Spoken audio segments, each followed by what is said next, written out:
Okay, well, why don't we get started? I'm going to give a little introduction. We're really delighted to have Christina Toms with us today to kind of get us up to speed on how we can mitigate sea level rise on our wetlands.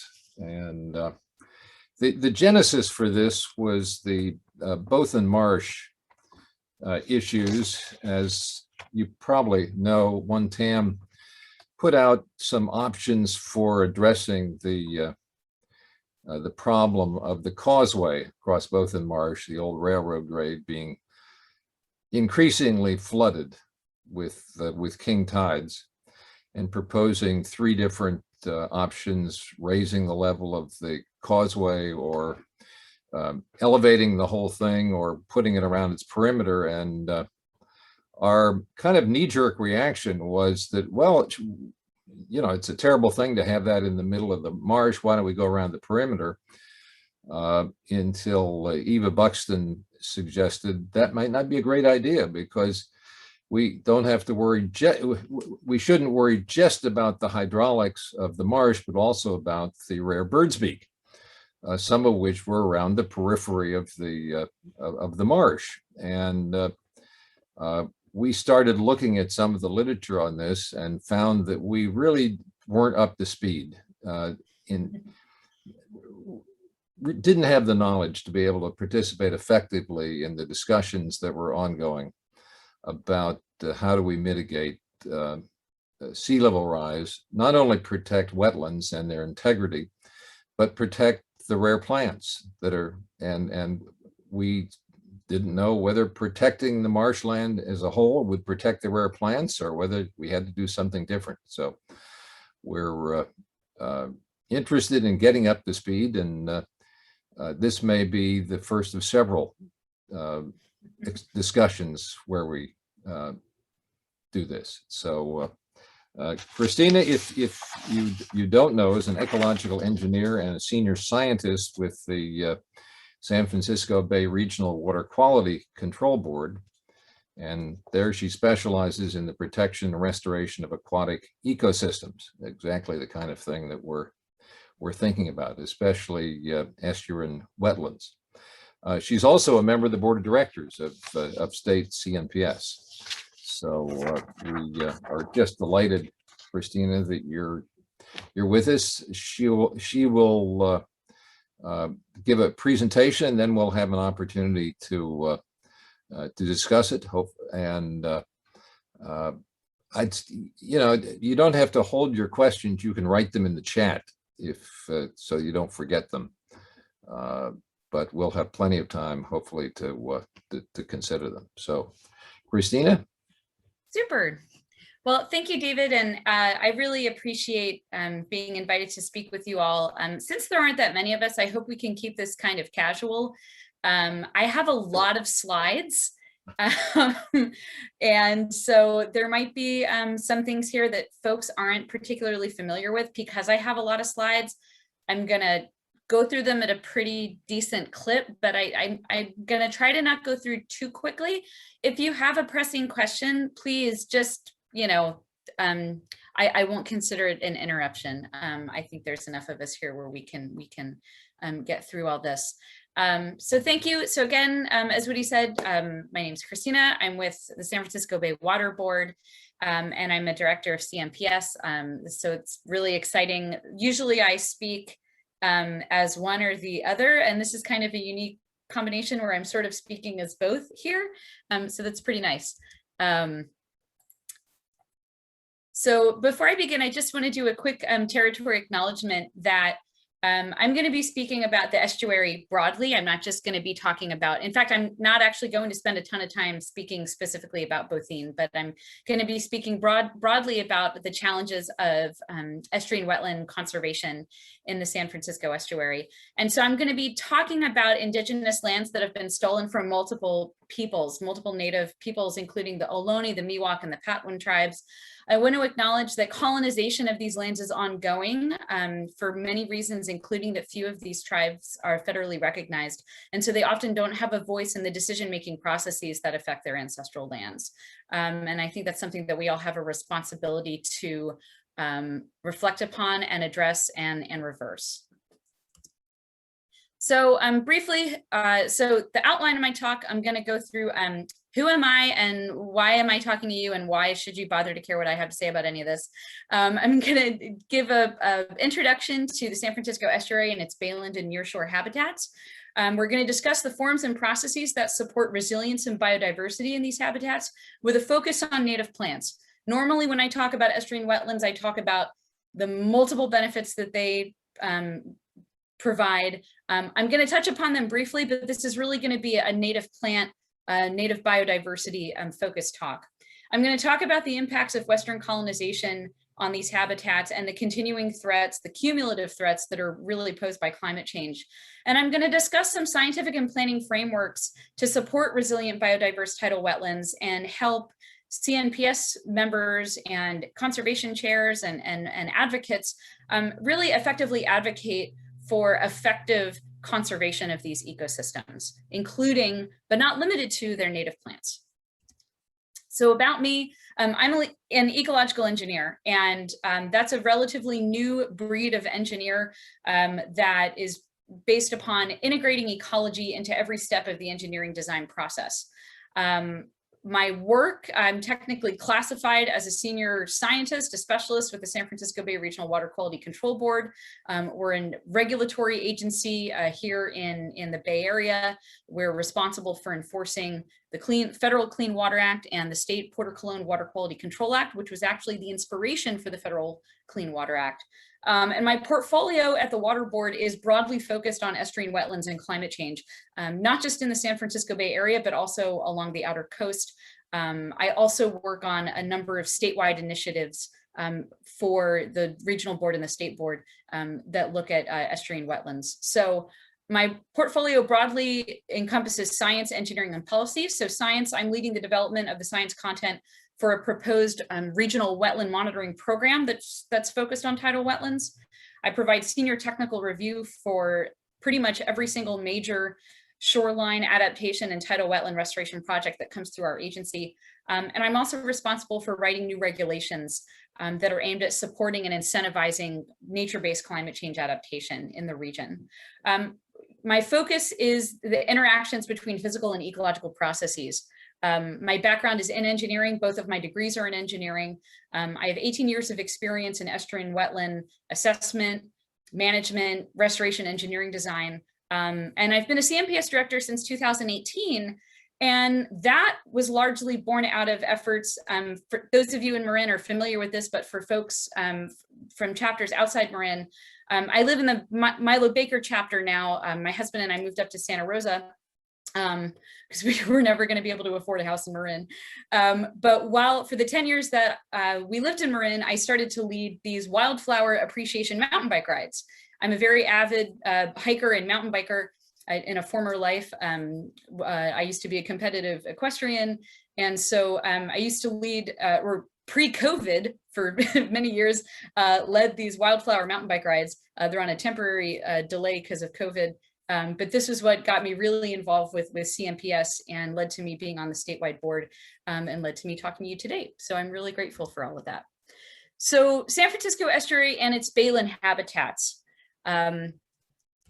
So the estuary is, it's funny, there's so many different maps of San Francisco Estuary, and most of them show Western Marin as being a part of the San Francisco Estuary.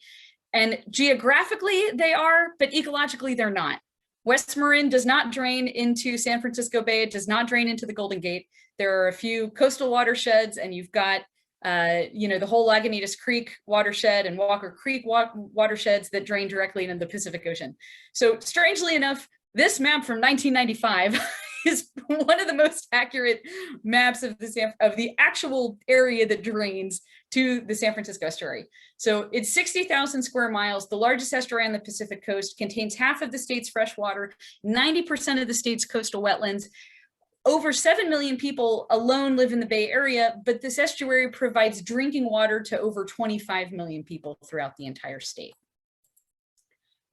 And the major inflows of fresh water and sediment into the estuary, which by the way, another key thing here, I'll go back really quickly. This is the only inland delta in the world. So you have this whole area, the Sacramento River Basin and the San Joaquin River Basin here, they drain into the delta. And it's an inverted delta. So it's actually a delta that's inland, and then you have this great geographic constraining, and then through the Golden Gate, and then, the estuary drains out to the ocean. So it's pretty unique.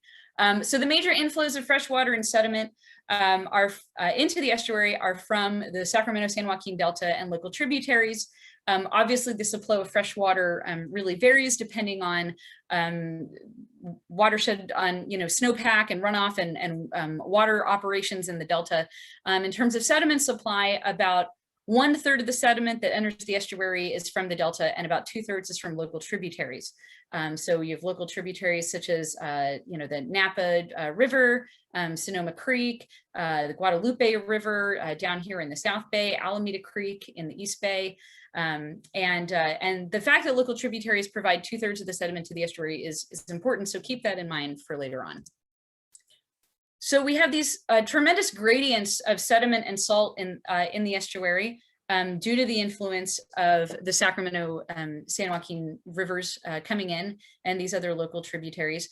This is a great aerial photograph taken by the European Space Agency from actually, I think this was May 2019, showing, this was after a big storm, showing all of this sediment and fresh water working its way out from the Sacramento San Joaquin Delta into Sassoon, then through the Carquinez Straits into the North Bay. You see there's a lot of resuspended sediment from the shallow mudflats in the North Bay, as well as in the South Bay. And then we have this big plume of sediment on an ebb tide coming out through the Golden Gate.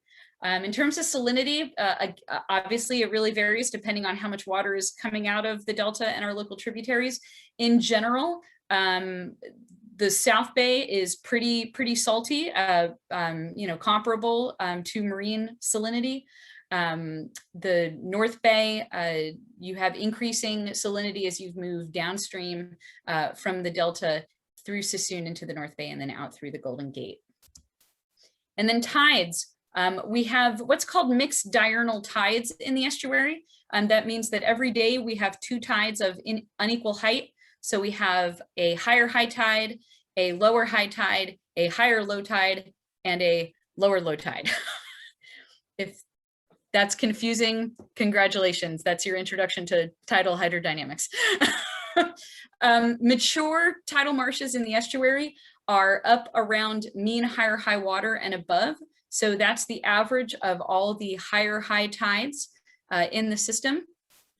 And that's so our mature tidal wetlands in the estuary actually don't get inundated by the tides very much. They only get inundated a few times a month because they're so high in the tidal frame. The tide range also changes with distance from the Golden Gate. It compresses as you go upstream. So this is the Golden Gate. This is moving upstream into the Delta. It gets perched and compressed due to the influence of delta outflows. And whereas the South Bay, you actually see, you get this kind of bathtub effect, and you actually have a broader tidal range in the South Bay. So wetlands in the estuary, it's really important to keep in mind how they were formed when we think about how we might want to conserve them into the future. They're actually a really young geologic feature. There are relatively few tidal wetlands in the estuary that are known to be more than a few thousand years old. 20,000 years ago, most of, a lot of the water on Earth was locked up into these polar ice caps. So as a result, the shoreline was nearly 30 miles west of the Golden Gate. So the shoreline was actually west of the Farallon Islands. About 10,000 years ago, the Ice Age ended. We enter the Holocene. Glacier melting led to these to very rapid rates of sea level rise, roughly 20 millimeters per year. And this led to really rapid shoreline retreat laterally of about 30 meters per year. And so tidal wetlands during this transitionary phase were very ephemeral. They were really only on the edges of these retreating shorelines.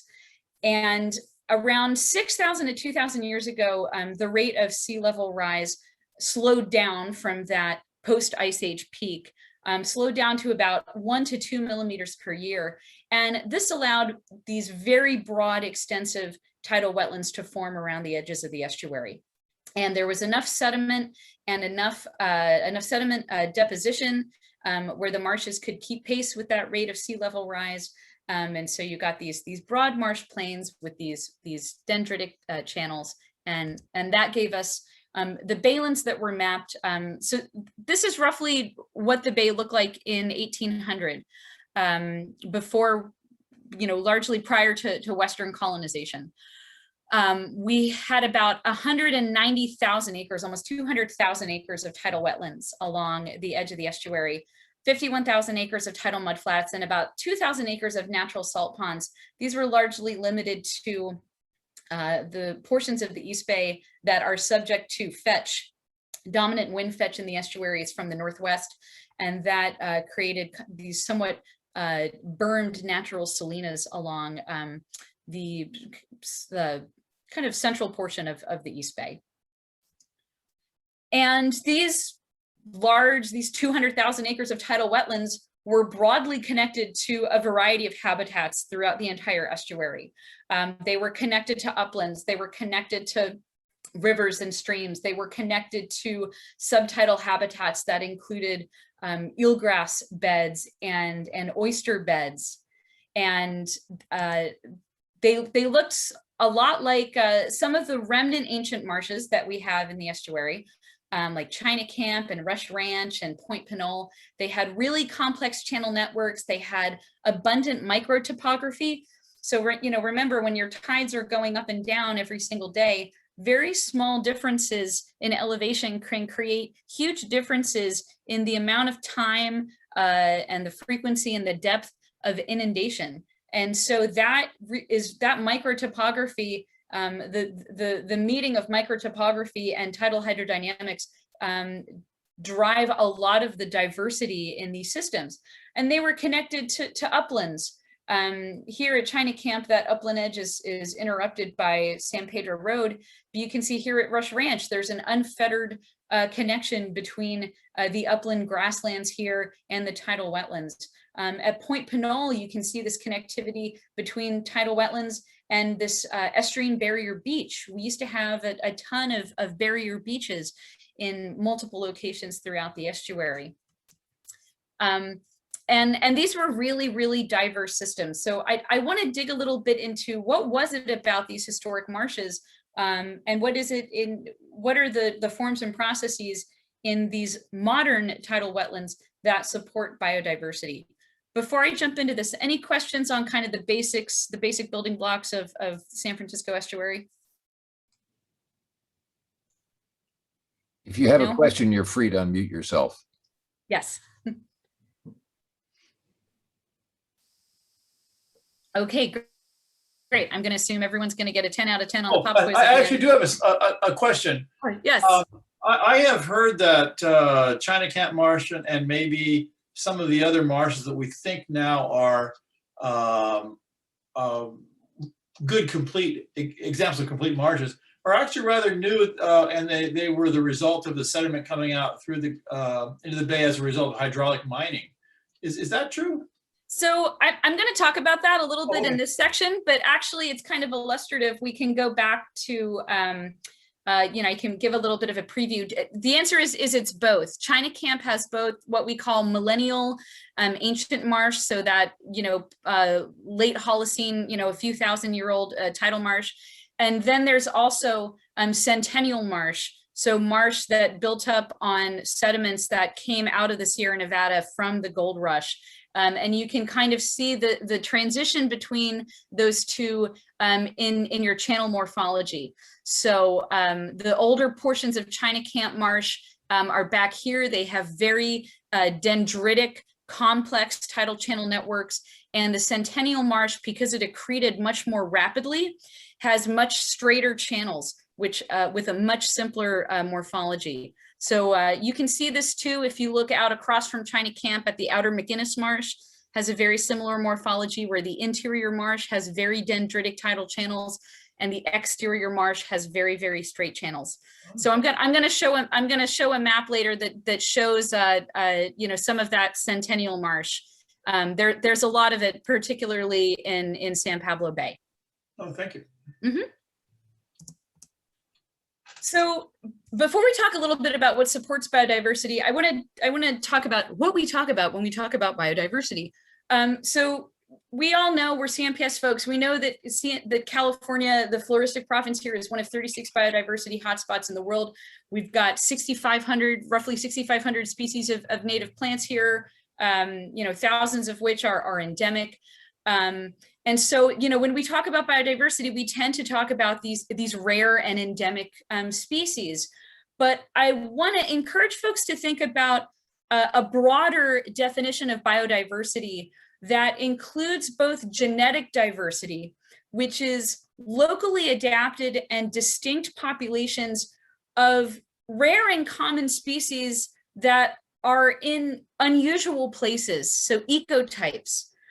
So species that we might otherwise encounter commonly in one ecosystem, where there's certain ecotypes and populations that have adapted to live in a different kind of ecosystem. And I also want to encourage folks to think about geographic and community diversity. So these uncommon plant assemblages that are really biodiversity and resilience reservoirs. And we see this in a lot of remnant ancient marshes, particularly those that have landscape connectivity. By the end of this talk, you're going to get sick of me talking about landscape connectivity. But it really is one of the biggest drivers of not only biodiversity, but also of resilience. And if we want to conserve these habitats in the long term, we have to think about landscape connectivity.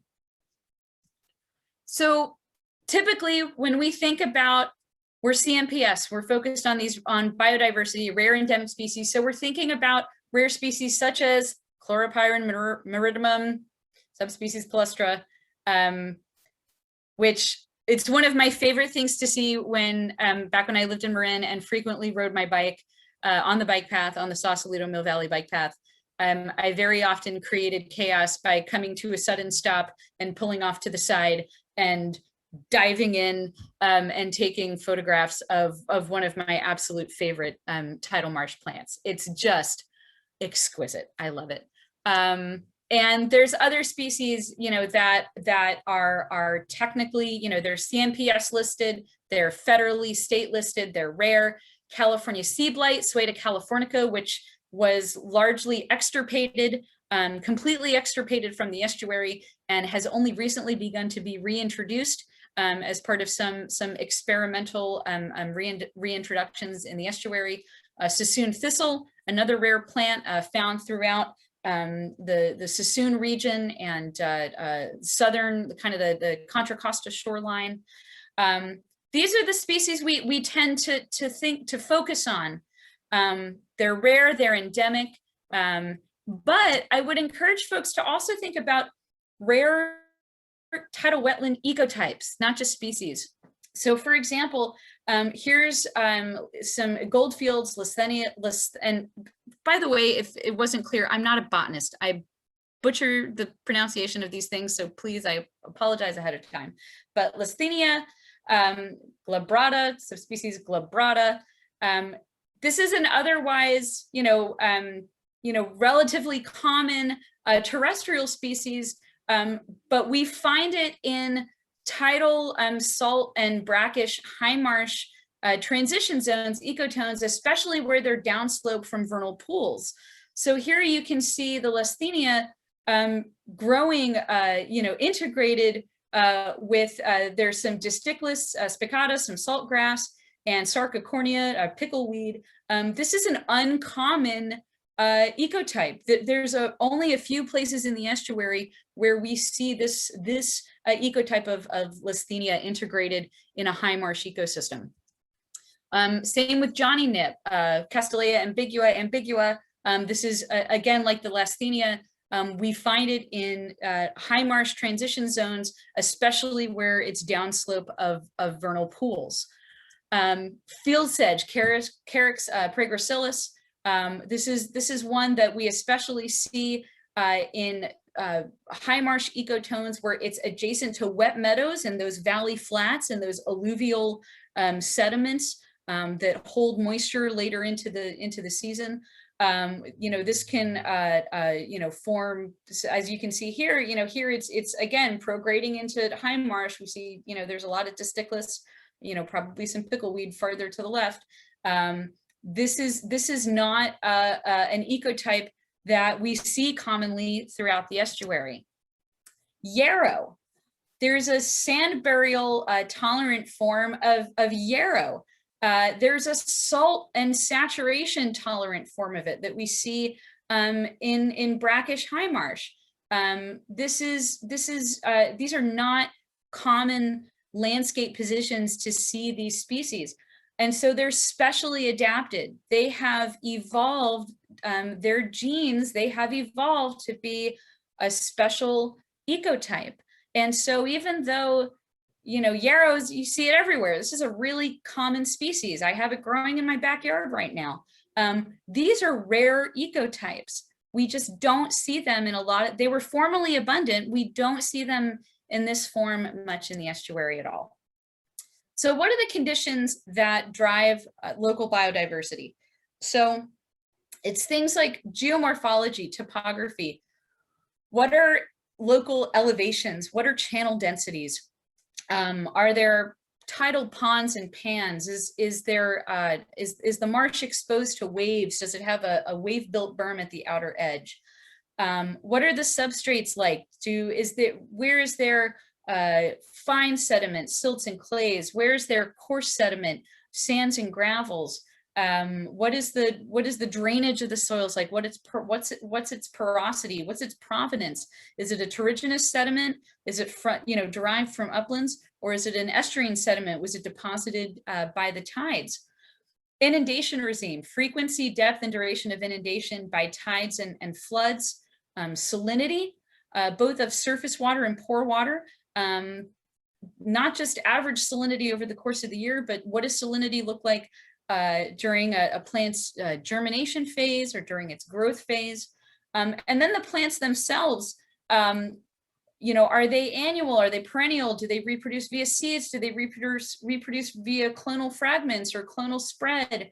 How far is a particular habitat from seed or clonal sources? What are the dispersal mechanisms of these plants?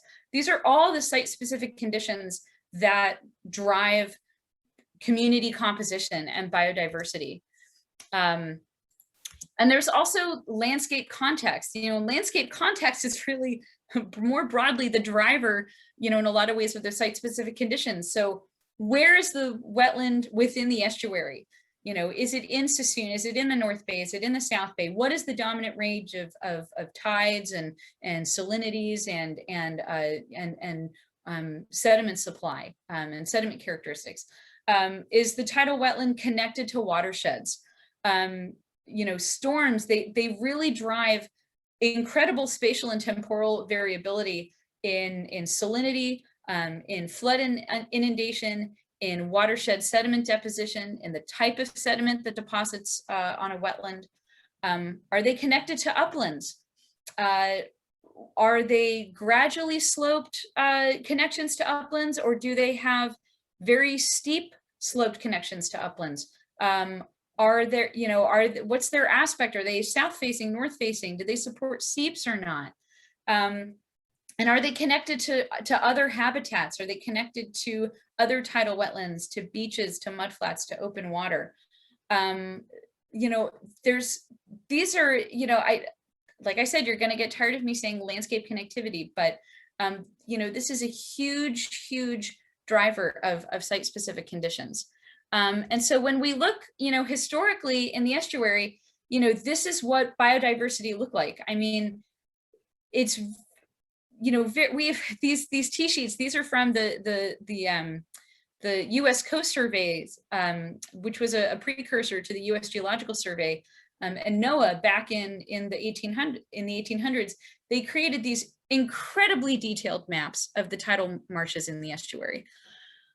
We don't even make maps like this today. I mean, these are just the detail that you see in terms of the channel density and the morphology. Both in the South Bay, this is where Coyote Creek came in. This is Alviso Slough, Artesian Slough. Here's where the Napa River came in. This is mapping done again, mid 1800s. You can see the main stem of the Napa with all of these tidal marshes, branching off.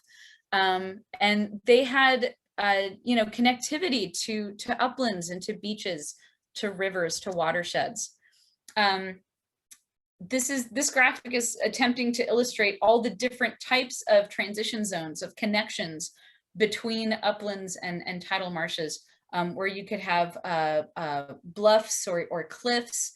You could have these kind of alluvial fans, these gentle hill slopes, these gently sloped fans coming down and meeting the tidal marshes.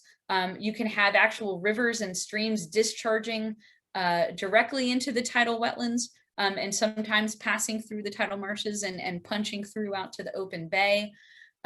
We had, tidal marsh pans, barrier beaches, just all of this different landscape heterogeneity that helped to support biodiversity. This is a graphic developed by SFAI showing what fluvial estuarine transition zones used to look like in the estuary. We had a number of streams that came out of watersheds that never even made it to the tidal marshes. They sunk into these alluvial fans and they supported groundwater that often popped out further downslope in the tidal wetlands, but they didn't directly flow into the surface waters, into the tidal marshes.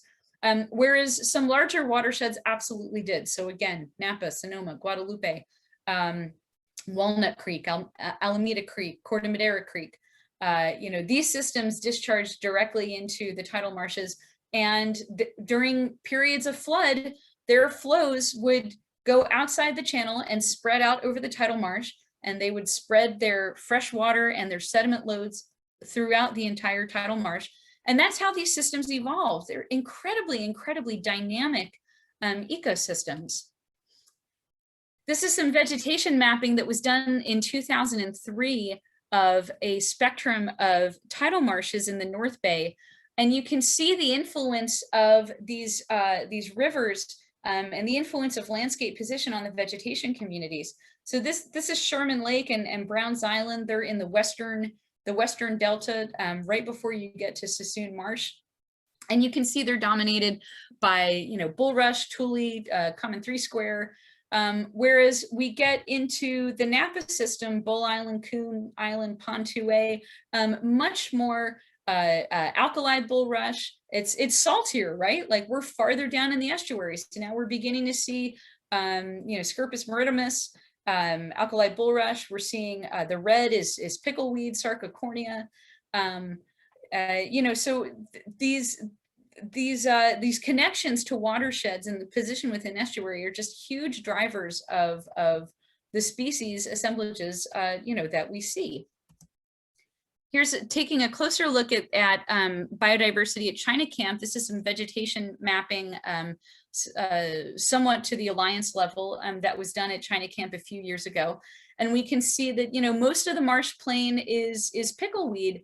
But when we get, out into, the edges of the channels, that's where we have gum plant, Grandelia stricta. We get Jalmea in these areas. They're plants more typical of a high marsh community. And then as we prograde from the salt marsh part of China Camp into, this is Miwok Meadows over here, and this is Back Ranch. We have an entirely different plant community because of the influence of that freshwater. We get more, cattails and sedges and rushes. you know, back here. More, especially down at Miwok Meadows, more of that that alkali bulrush, and also some. There should be. It's not shown here, but there's some myrtimus down there too. You know, so you know, this is how a lot of the tidal wetlands in the estuary used to be. They used to have this landscape connectivity, and it's supported tremendous biodiversity. Here's another look at that up in Rush Ranch. Again, you know, this is you know, this is First Mallard Slough right here, and there's a creek that comes out of the watershed.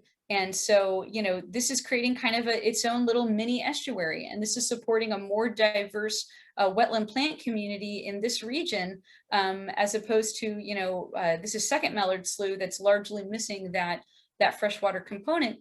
So there's species that you see here that you don't see down here. So, well, that's okay. So that's what the estuary used to look and function like.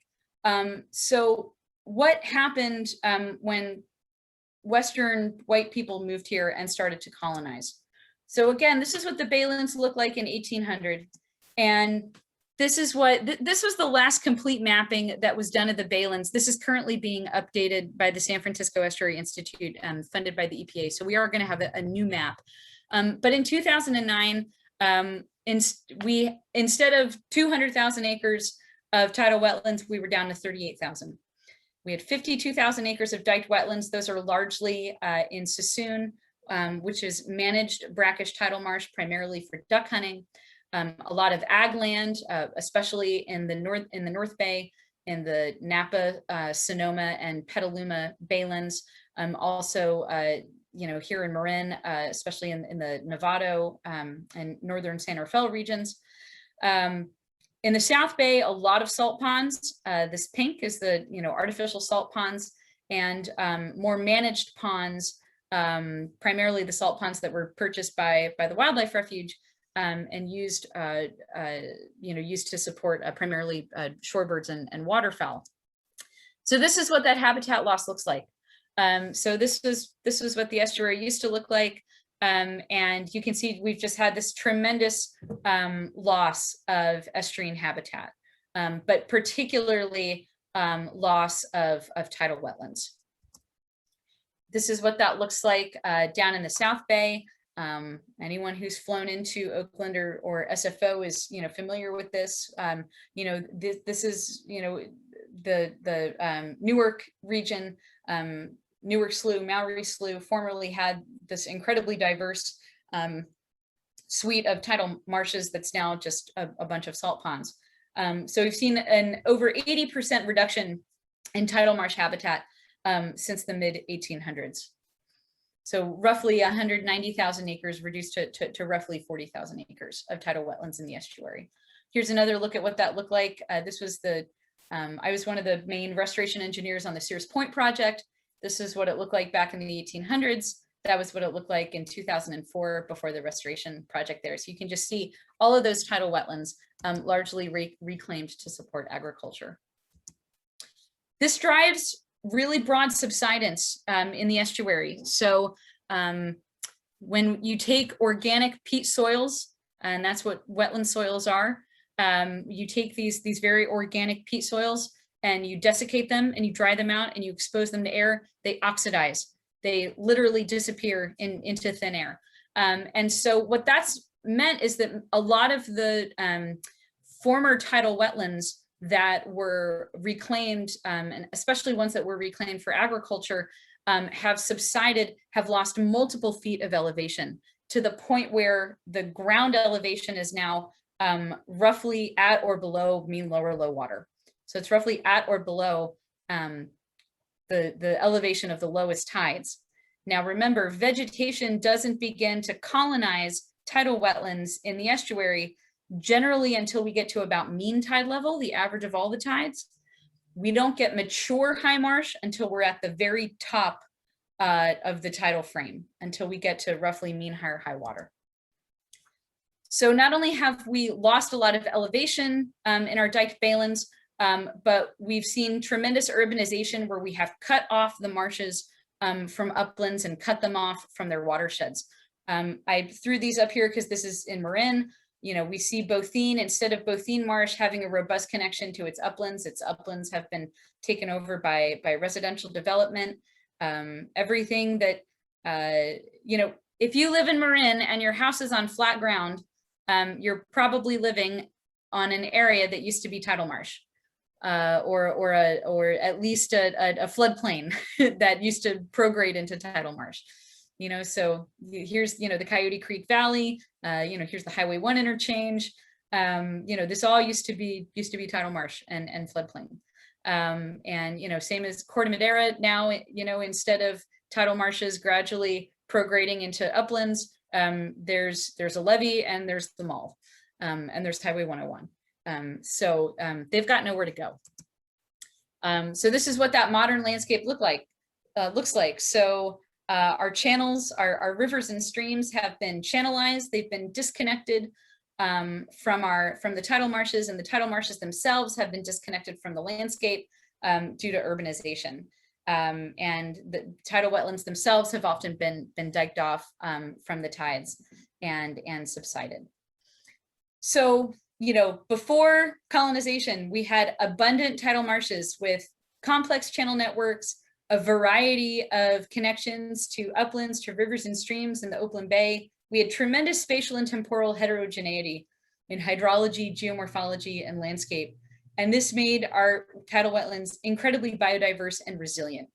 They had room to move, to shift with the landscape, and nature could exert work on the landscape. Floods and storms could all exert work on the landscape, and the landscape could respond dynamically. After colonization, we have very few tidal wetlands remaining. What do remain, they're in isolated patches, far from each other, cut off from their watersheds, cut off from uplands. They've become incredibly homogeneous, and many of them, due to we have a nutrient, we have an urbanized estuary, so we have a eutrophic estuary, we have a nutrient enriched estuary. That's favored, frankly, the development of a lot of pickleweed monocultures.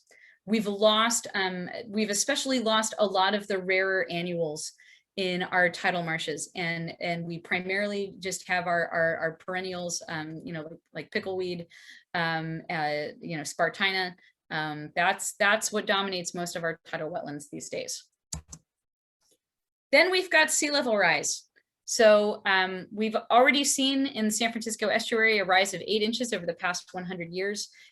This rate is expected for multiple reasons to dramatically accelerate in the future. I thought I had, no. Oh, here we go. Yes. So here are sea level rise projections. At the top is global mean sea level, and then what that means for relative sea level rise in the Bay Area. This is expected to accelerate rapidly mid-century, particularly as we continue to lose the West Antarctic ice sheet, which has a disproportionate influence on sea level in California.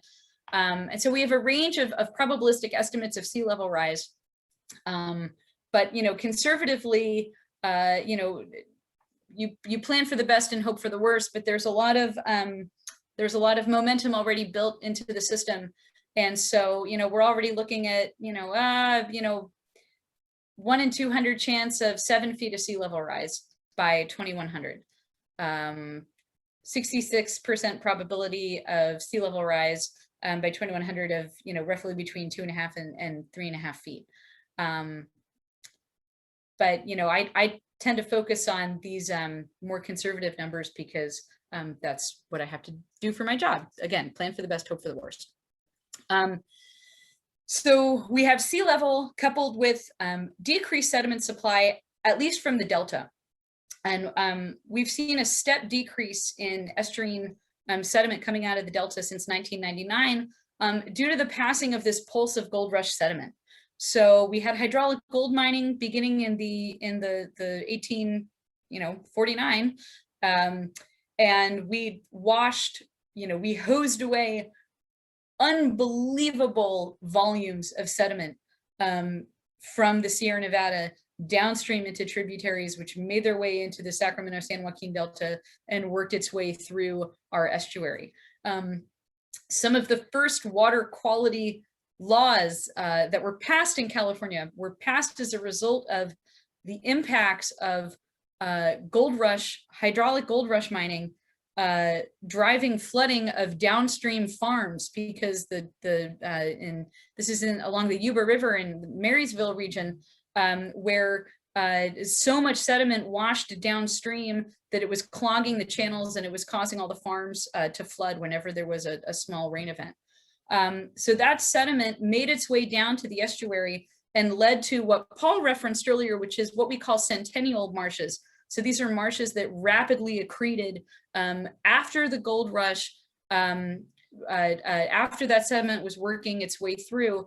But then we had dam construction beginning in, the early to mid 1900s in California, and a lot of that hydraulic sediment, hydraulic gold mining sediment began to get stuck behind dams in the Sierra Nevada instead of working its way, farther downstream.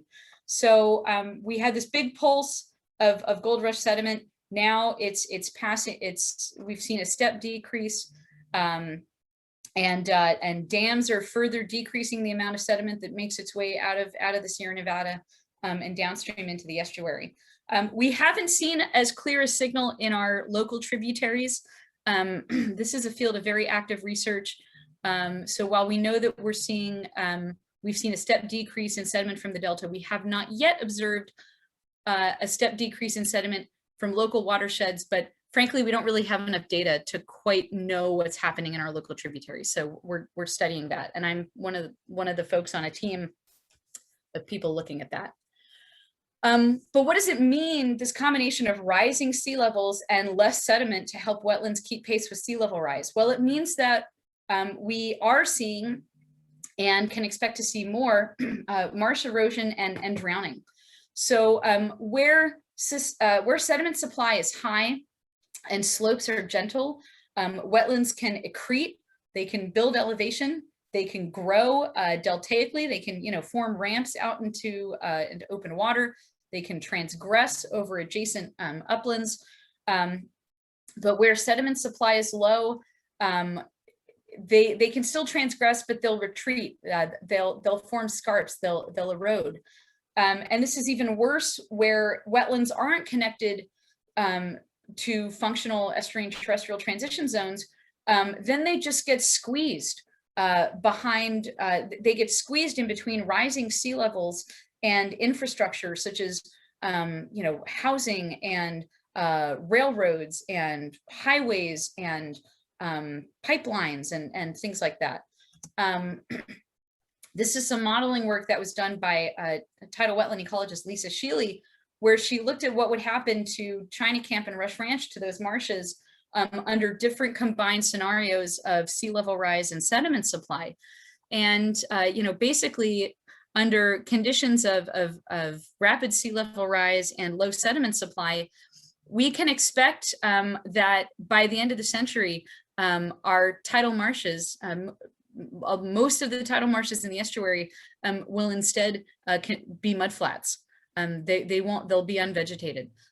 So we see a risk of drowning and downshifting of high marsh to low marsh. So that's this darker green to this lighter green.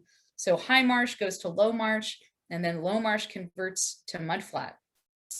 And modeling that's been done of the entire estuary, I know that there's a lot going on in this graphic, but I just want you to, these graphs are for current the existing tidal marsh and potential restoration projects. Again, you can see that under the combinations of high sea level rise and low suspended sediment, this share of the green shrinks over time. The tidal wetlands shrink over time, and more of them convert to low marsh and to mudflat.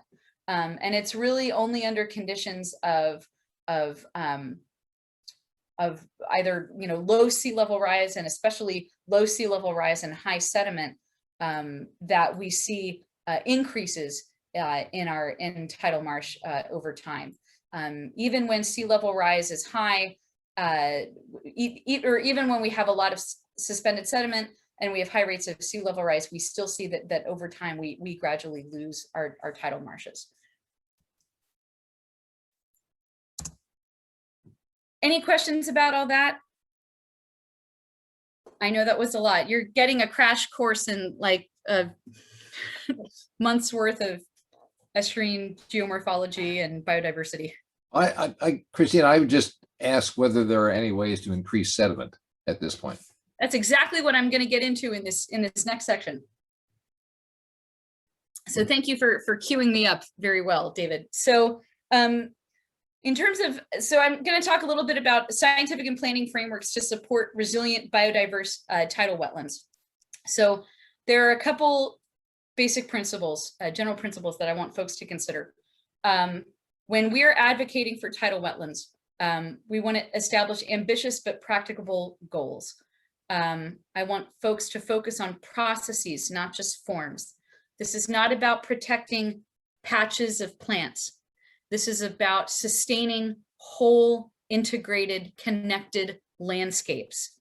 It's about creating the conditions for those plants to survive, to thrive, to reproduce, and to move, to respond to changing environmental conditions. I want people to think long-term landscape scale, not near-term postage stamp. These are not ecosystems where we can have certainty in terms of that what is there now will be there in the future. I want folks to think about multiple benefits, and I want you to embrace uncertainty. So I'm going to talk a little bit about all of these. So first off, establishing goals. We're very fortunate in the San Francisco Estuary that there are a tremendous number of amazing scientists that are working on these questions.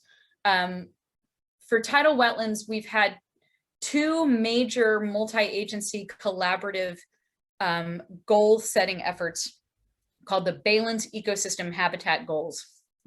The first of these came out in 1999. It described all the different habitats in the Baylens. The Baylens, broadly speaking, are the regions of the bay that are affected by the tides. It established numeric goals for different types of Baylin habitats, for tidal wetlands, for mudflats, for channels, for ponds, for pans, for managed ponds, salt ponds. But it was largely developed to inform restoration planning, land acquisition. A lot of the work that Barbara has done in Marin with the Marin Audubon Society, what properties to acquire, which to restore to habitat. It developed very specific, in this region, these are the areas where you should focus on acquisition and restoration.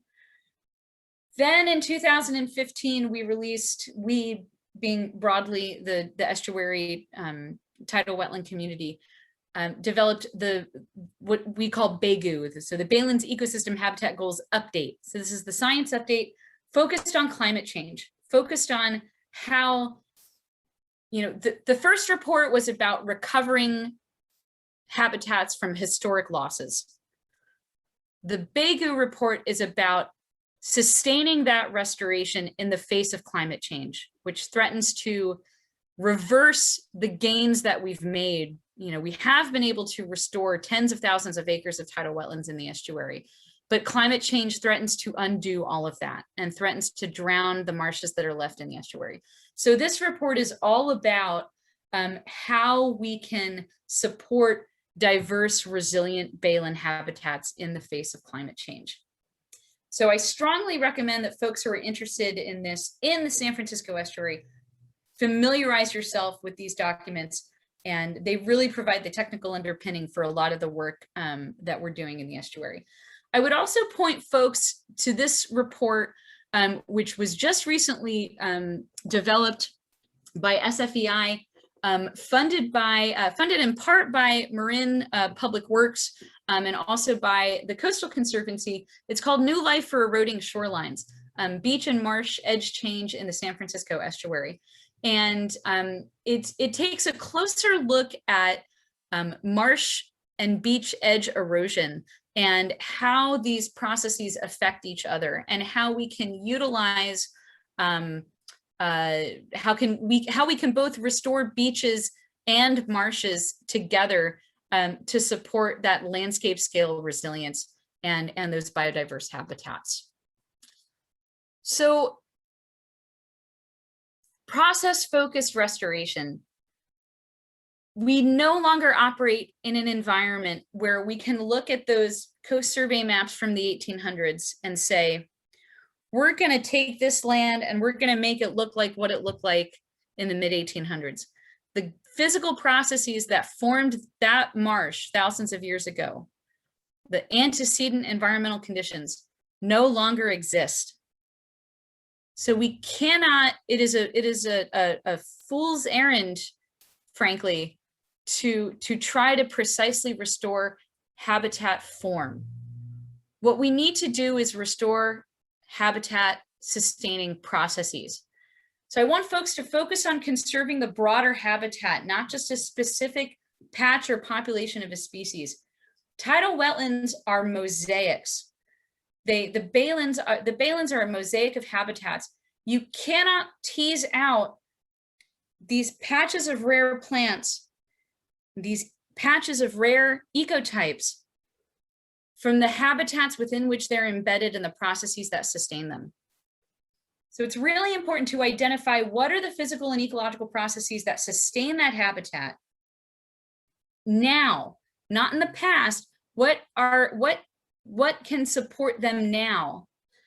What conceptual models can we use to inform our understanding of how these species establish, reproduce, compete, and spread?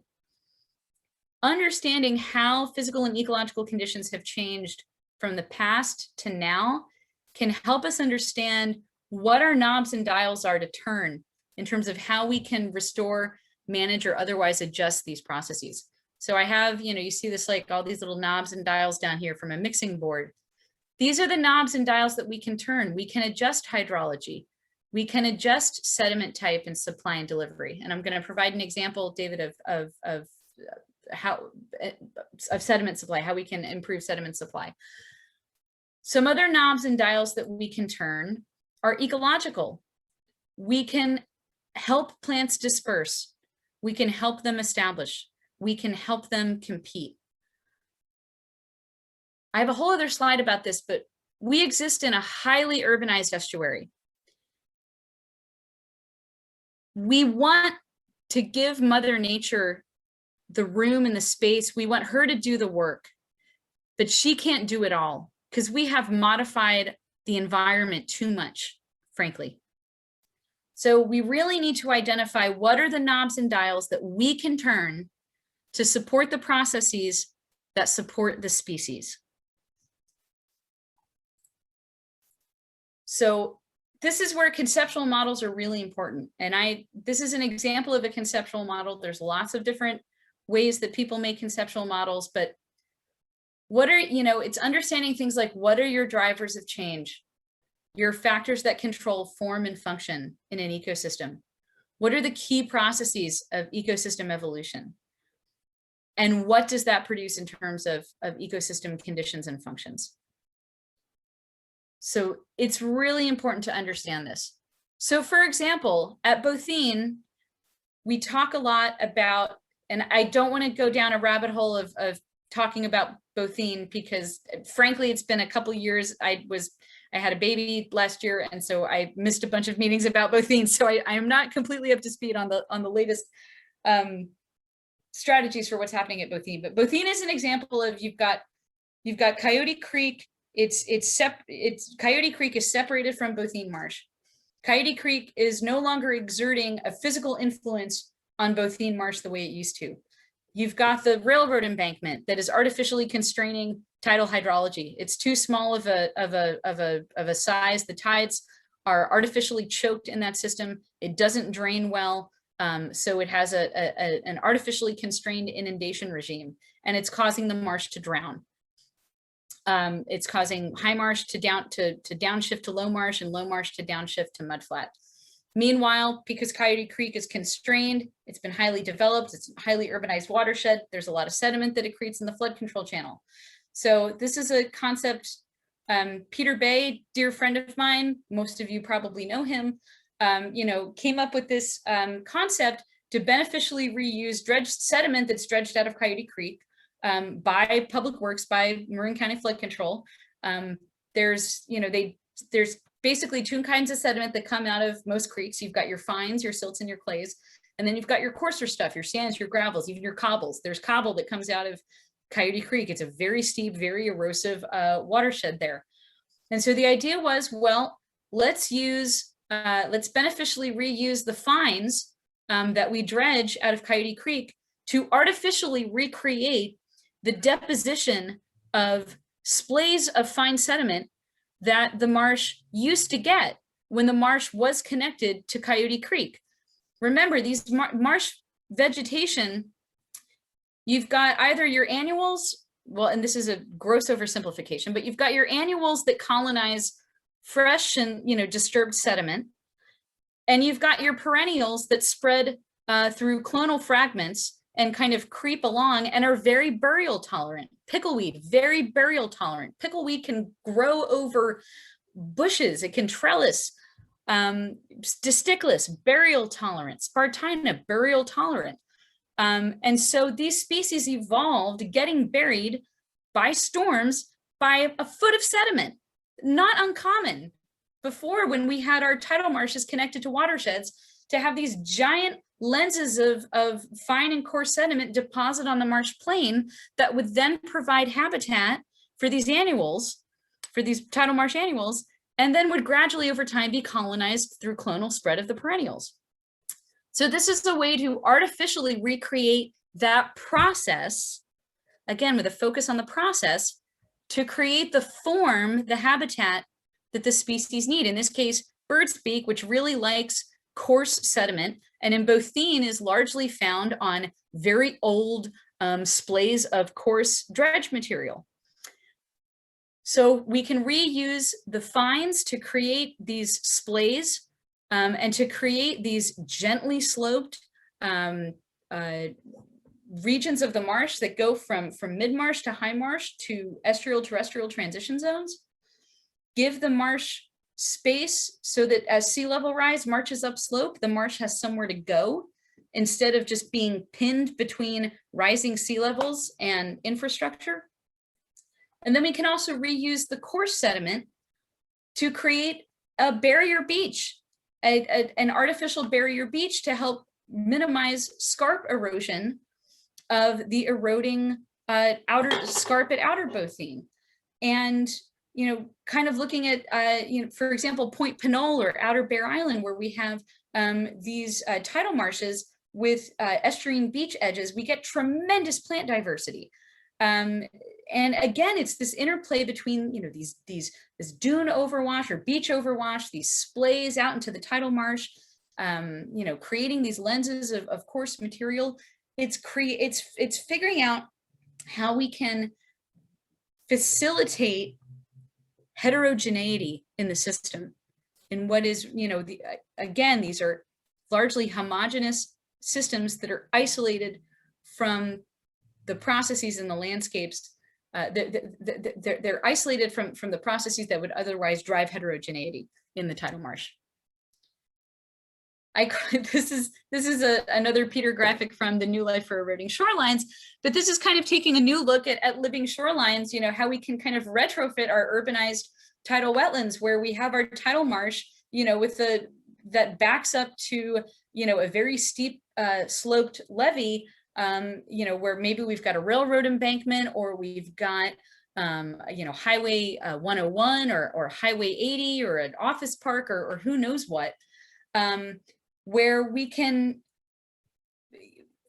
effectively bury some of the existing tidal marsh so that in the future, so it's a near term, yes, we're converting existing tidal marsh to an estuarine terrestrial transition zone.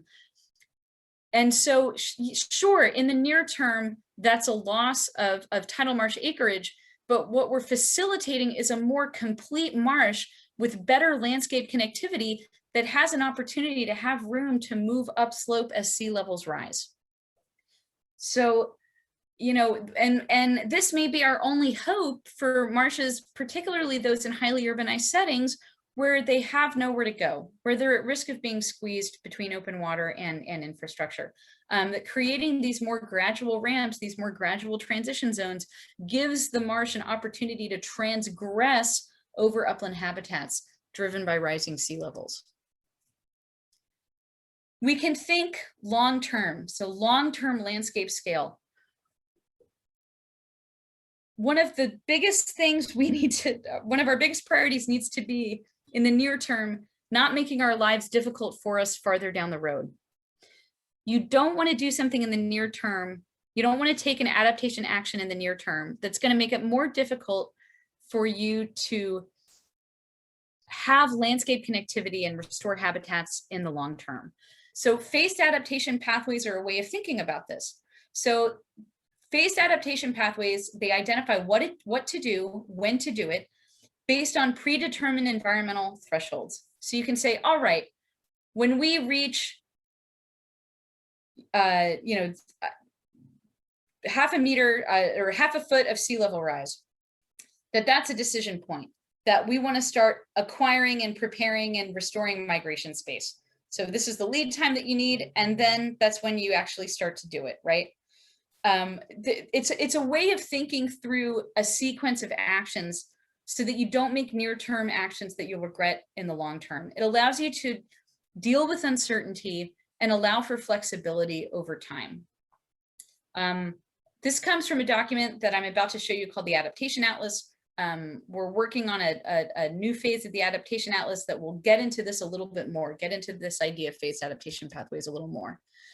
Landscape scale, we need to effectively conserve and restore these habitats. We need to think cross-jurisdictionally.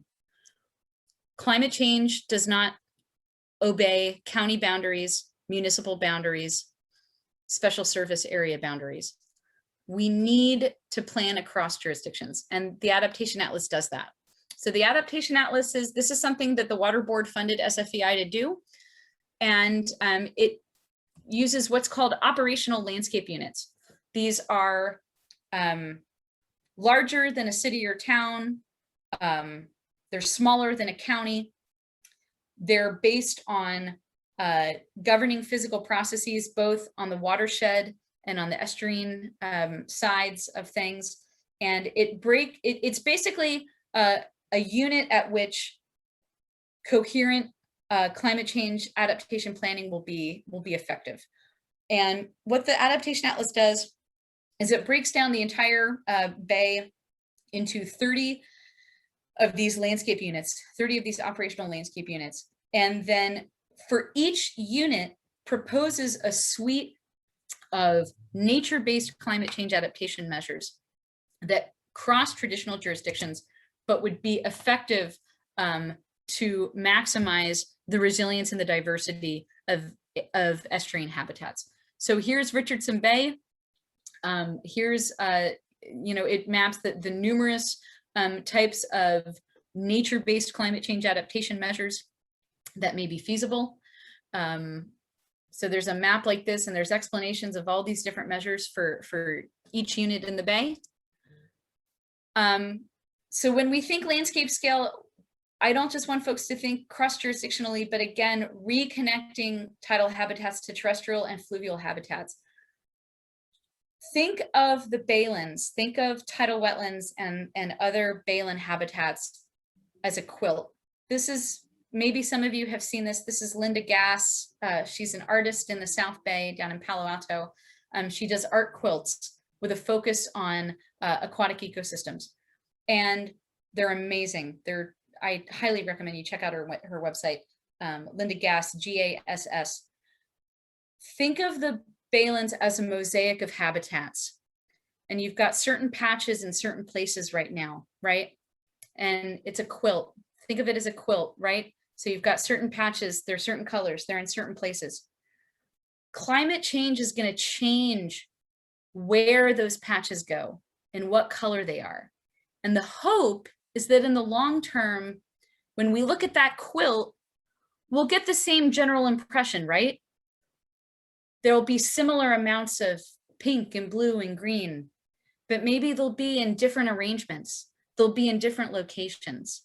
That's how we need to think about landscapes, not as these static patches, but really as these broader quilts that shift over time. And we need to give these habitats the space to move, and we need to open them up to the processes to help them move.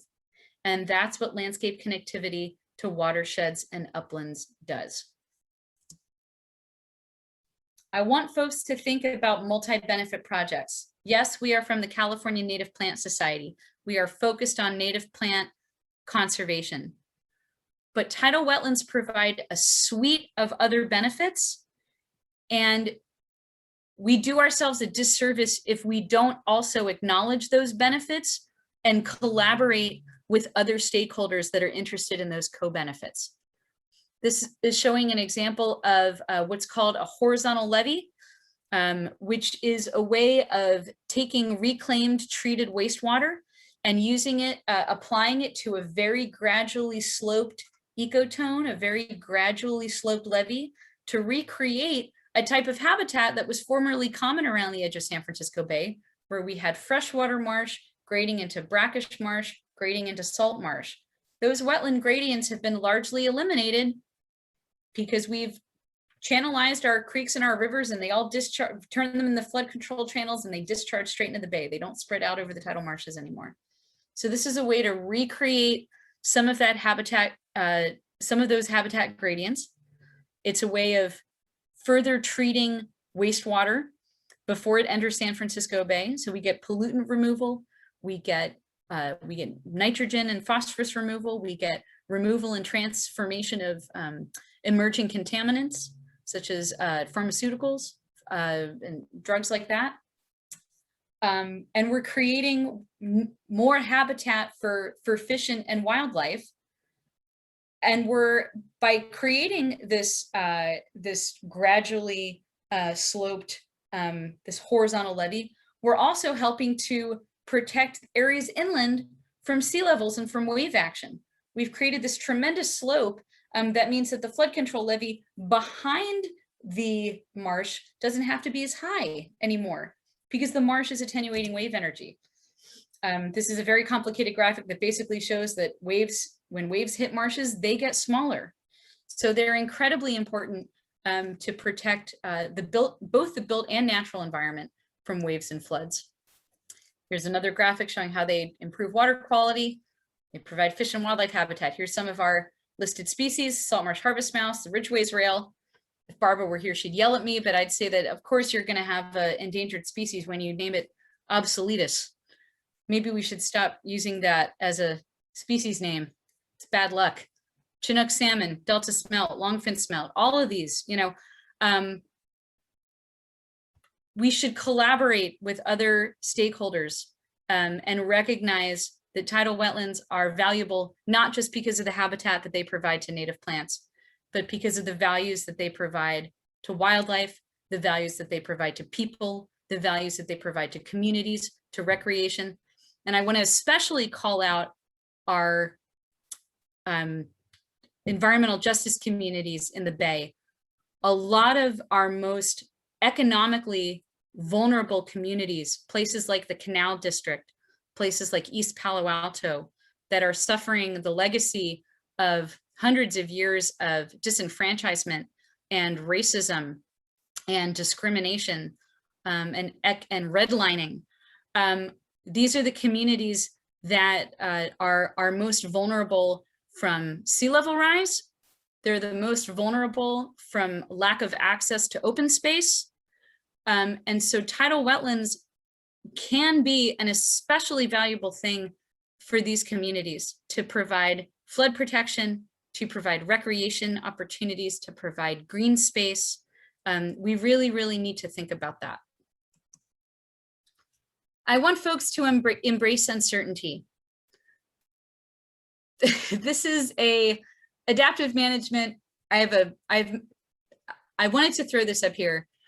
learning to do by doing to learn. You know, adaptive management is recognizing that, you know, you might not always get it right the first time, and that it's really important to do experiments and pilot projects so that we can learn from them. And they may not all work, but we need to try things and do pilot projects before we deploy concepts at scale. And we shouldn't be afraid to do this. We need to be bold. We're in a highly urbanized estuary that is beginning to feel the impacts of climate change on an unprecedented scale. And we cannot be overly myopically focused on, you know, small patches of plants when we've got new ideas that we need to try. This beneficial reuse idea that I showed earlier, you know, we need to start trying these new tools, and so that when the time comes to really deploy at scale, we'll know what we're doing. Okay, and this is hard. I'm an environmental regulator. I work with other environmental regulators, and this is a really hard thing for a lot of agencies, my own included, to wrap themselves around. You know, to really acknowledge that we need to try a lot of things, and maybe not all of them are gonna work. But if we try them, we wanna study them real hard, and we wanna make sure we learn. Oops, nope, go forward. So here's an example of some new ideas that are beginning to be piloted in the estuary that are experimental, but we're going to learn from them. So this is a graphic from a strategic sediment placement report that was developed by the U.S. Army Corps of Engineers. This is looking at different mechanisms that we can use to deliver sediment to sediment-starved marshes. Marshes where that lack of sediment, that lack of watershed connectivity, that lack of mudflat connectivity is impeding their ability to keep pace with sea level rise. So we can directly spray. There's a ton of dredging that happens in the estuary. And there's a big multi-agency effort, and has been for many, many years, to make more effective use of dredged sediment instead of just taking it out the Golden Gate and dumping it in the ocean. Researching contaminants in this dredged sediment to make sure that we're being very careful about not polluting the wetlands, and making sure that the sediment is adequately clean. But, you know, looking at delivery techniques, we can take dredged sediment and we can spray it directly onto the marsh surface. This happens all over the East Coast and the Atlantic coasts, or sorry, the Atlantic coast and the Gulf Coast. This is a very common method of helping marshes keep pace with sea level rise. So far on the West Coast, it's really only been done down at Seal Beach National Wildlife Refuge. But you know, this is something we can try. There was recently a research project that just wrapped up looking at thin lift sediment placement in tidal wetlands in the estuary. It was actually done at Manzanita Marsh, which is very close to Bothene. That was led by the NER, the National Estuarine Research Reserve. So I encourage you to check that out. We can also seed water columns with dredged sediment. So flood tide comes in, we can kind of churn sediment. We can, you know, pipe it into that flood tide. It can, that sediment enriched water can make its way into the wetland, and then that sediment will settle out into the marsh. And then, you know, on an ebb tide, there's less sediment in the water that comes out of the marsh. We can also just take dredged sediment and put it on mudflats, so that when the tide comes in and moves over the mudflat into the marsh, that there's more suspended sediment in the water column. So, you know, these are all ideas that are based in observing how sediment is naturally delivered to tidal marshes. But recognizing that because so many tidal marshes are disconnected from creeks and they may not have good connections to mudflats, that we may need to intervene.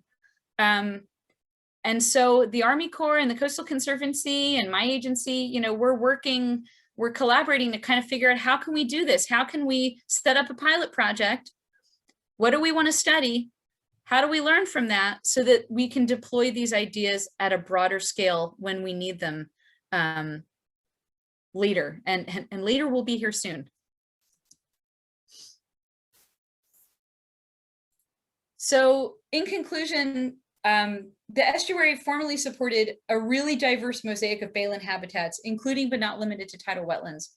And these habitats have been really profoundly impacted. They've been minimized, simplified, isolated by Western colonization. Climate change will further compound these losses by making it very hard for these marshes to sustain themselves in the long term.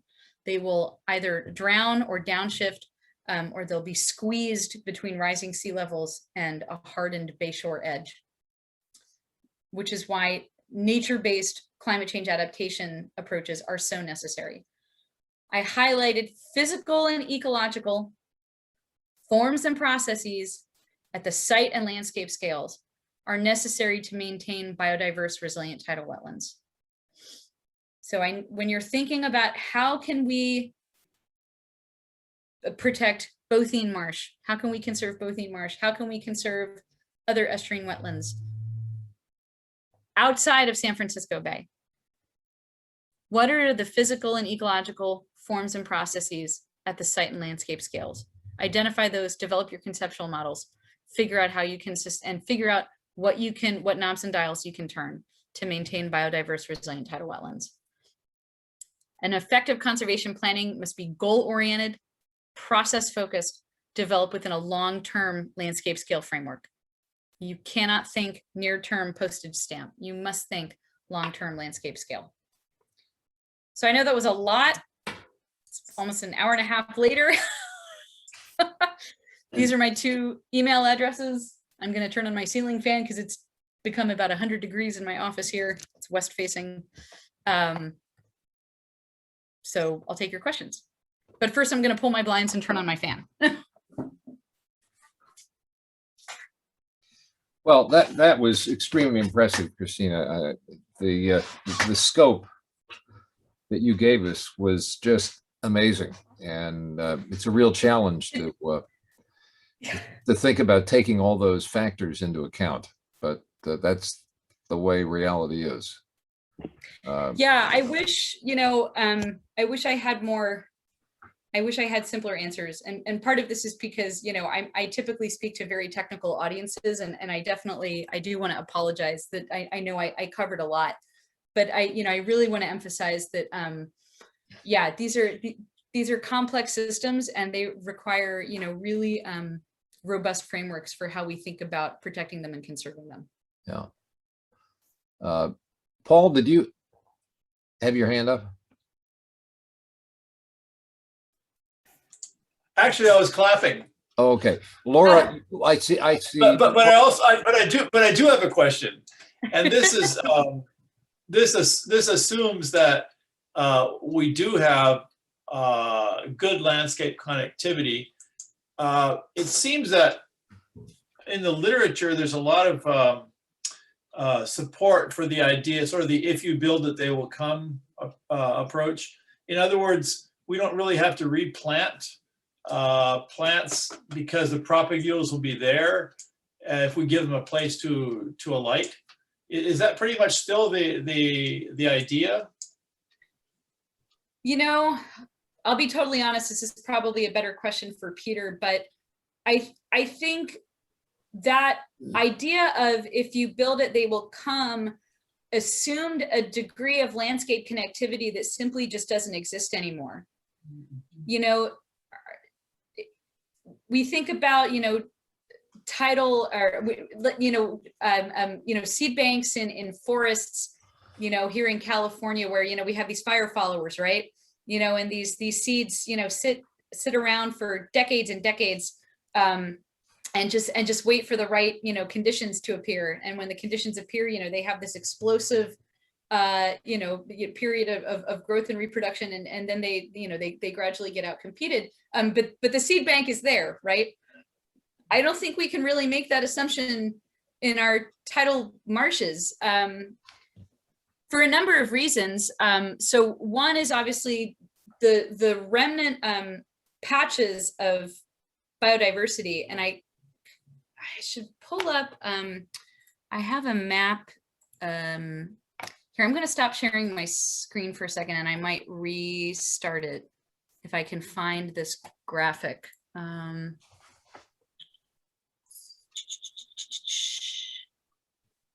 No, I don't think this is it. There's a map, and I can circulate it later. There are so few remnant tidal marshes in the estuary. Actually, you know what I'll do? I'll go back to here. I'll start sharing my screen again.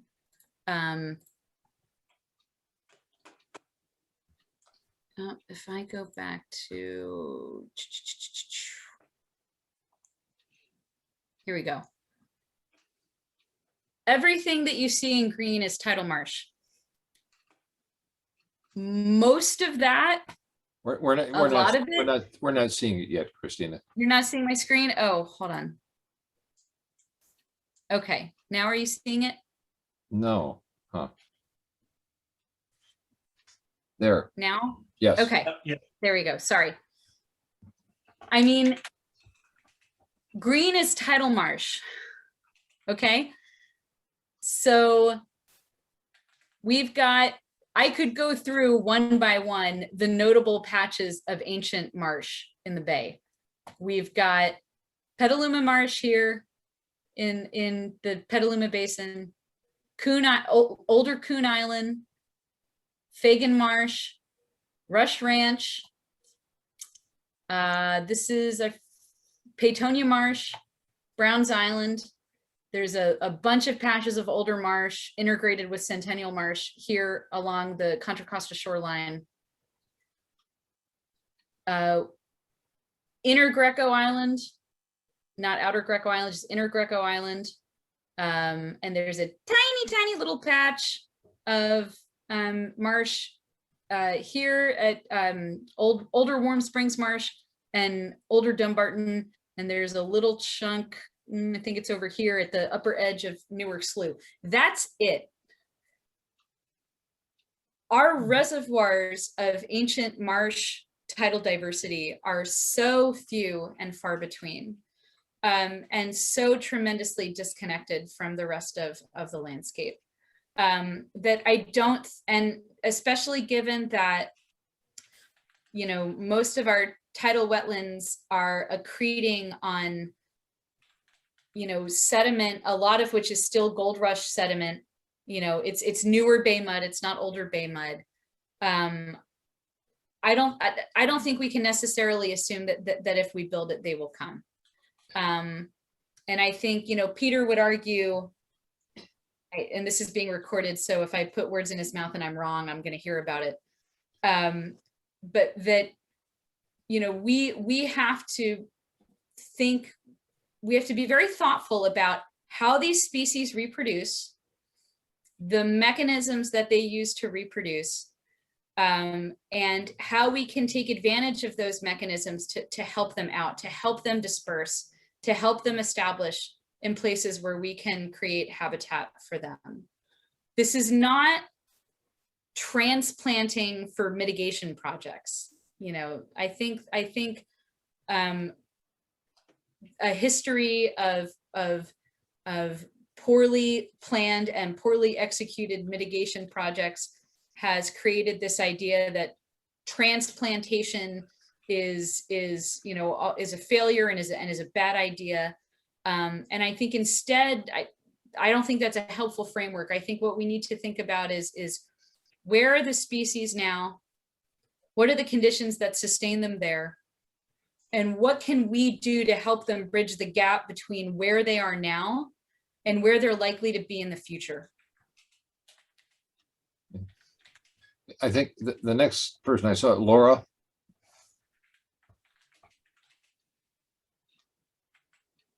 Hi, Christina, thanks very much. Hi, Uh, you're welcome. So I have a couple of questions. Some years ago, I worked with Marilyn Lotta briefly, and I wondered, she and Catherine Boyer did the Living Shorelines that's off of Starkweather Shoreline Park near Pickleweed Park, Mhm. Yep. the buried oyster shells. And the whole idea of that was to see how much they reduce the wave energy. Mhm. And I also wondered, I haven't heard sort of results of that, if that also works to deposit sediment. Absolutely. So what they found was that places where you had both oysters and eelgrass was where you got the most wave attenuation. And so if you go to the website for the Living Shorelines, there's a new project that's taking the lessons learned from that pilot project off of San Rafael and applying it to areas in Richmond, at Giant Marsh, and in a couple other locations where Maryland and Kathy and the rest of that team is focused on creating that whole suite of complete marsh habitats, all the way from the subtidal, the eelgrass and the oyster habitat, up through the intertidal, the marsh, and then into the estuarine terrestrial transition zone. Oh, and then my second question has to do with people and politics. I live on Corte Madera Creek Canal, I guess it's called here. I have a tiny strip of marsh along the front. I'm next to a marsh. The marsh that's next to us, it is what was preserved so that they could fill the other 2/3 of the marsh and build 50 houses. All of this is private land. And we've had quite a run-in with BCDC. I don't even want to think about trying to replace our dock, because there's something like 7 agencies that have to sign off on it, and $10,000 worth of permits. My agency has a general permit for that, so we.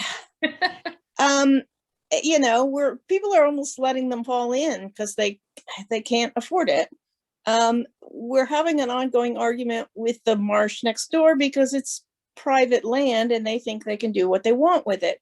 So they came out with chainsaws about 3 days ago and cut down the coyote brush that was about 10 feet high, because obviously it was blocking somebody's view. Had to go. So now we have a bunch of sticks. And I just, in the year or so that we battled BCDC, and by the way, we won, which was kind of unheard of. I got a big mouthful of how hard it can be to do anything that touches the water. And because so much of this is not a lot of people like us have a little sliver, but that all the little slivers add up. What is being done on the policy front to make it enticing for people to try to do the right thing? Because right now it just feels like it's just so hard and so expensive, and there's so many people who want to tell you what to do and nobody who wants to come in when something is going wrong. I mean, it's just I know I'm going on, but Well, it's just so frustrating.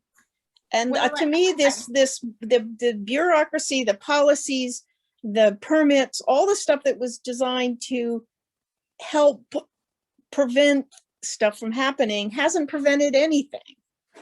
It's all developed. So what is it preventing now? How much is it preventing us from improving things in the right direction? Well, Laura, I can't speak specifically to your situation on Corte Madera Creek. I don't know. That's okay. I'm not expecting you to. Yeah.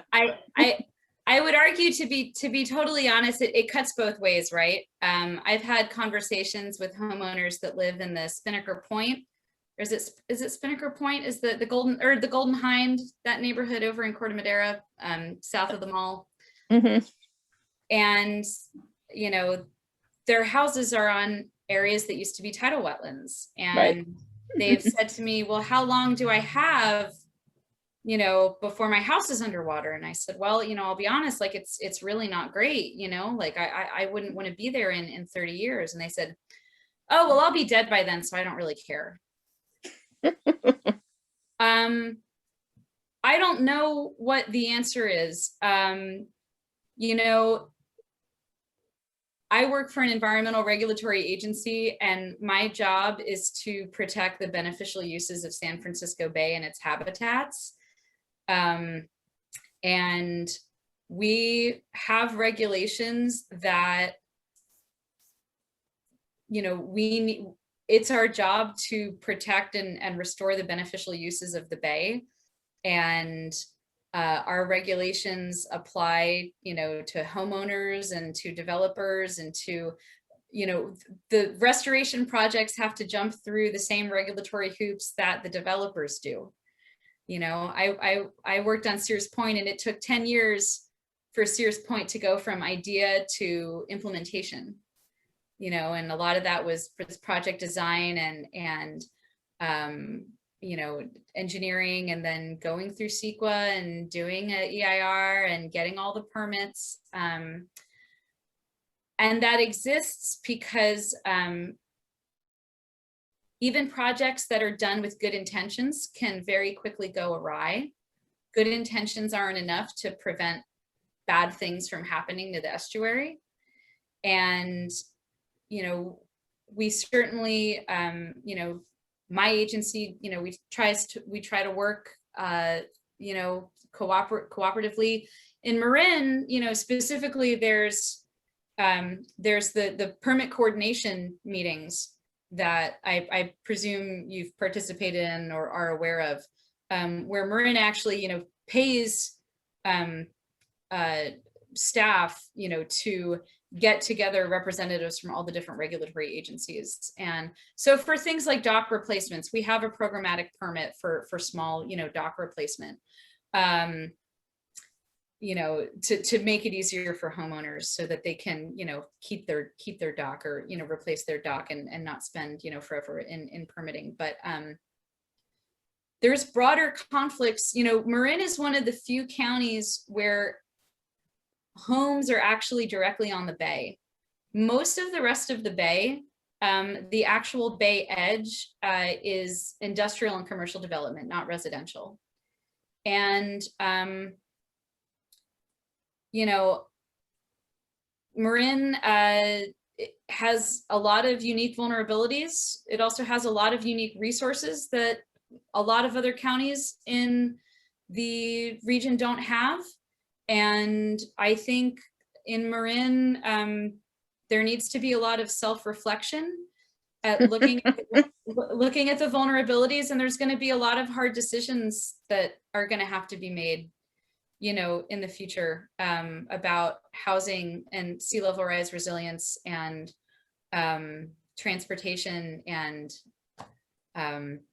you know, you'd love to go back in time and say, well, the houses should have never been put there in the first place. Like, I'd love to magically, you know, I'm sure there's a lot of people that would love to magically wave a wand and say, gosh, I wish we didn't have houses there, but they're there. And well, I guess my concern is that, you know, 10 years is a heck of a lot of time when sea level is coming up so fast, you know, that we're going to have to do an awful lot of projects in an awfully big hurry. Yep. To you know, address what's already here. You know, our lawn floods when there's a very high, you know, heavy storm and a high tide and a king tide. So I'm just concerned that if the agencies don't really get together and really talk to each other and think about how to make this, get the right thing to happen, but faster, we're not going to be in time.